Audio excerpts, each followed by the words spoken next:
What is up, beautiful people? Welcome to Atomic Updates, where we go over some of the smaller news bits that's come out of the monster community that we just couldn't cover in other videos. So without further ado, let's get started. Godzilla vs. Kong's director has now been announced. You're Next, Blair Witch, and current Death Note director Adam Wingard has been brought on to direct the fourth movie in the MonsterVerse series. Adam is very good at creating a sense of awe and tension in his movies that most other directors cannot replicate, so here's hoping that he does the series justice. Gareth Edwards and Jordan Vogt-Roberts celebrate the start of shooting for Godzilla 2 by living it up in Long Bay, Vietnam, the same place that Kong Skull Island was shot.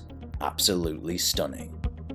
Coming right from the Twitter of Mike Doherty, we are now able to see the production codename for Godzilla 2, and it is Fathom. And in case you didn't know, the production codename for Godzilla 2014 was Nautilus, named after the seemingly prehistoric sea creature.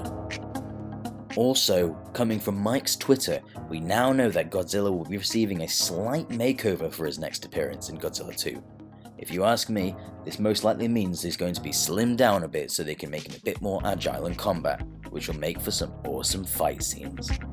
It has also been confirmed that Godzilla will be receiving much more screen time than his first appearance.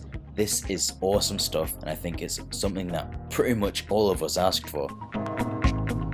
And lastly, Kong Skull Island is now available to purchase from the iTunes store in both standard definition and high definition. Be sure to pick it up if you have yet to see it. Well, that just about covers it for this week's episode of Atomic Updates, so be sure to subscribe for more monster goodness. My name's Alistair, and I've been your presenter for today. We'll see you next time on DangerVille.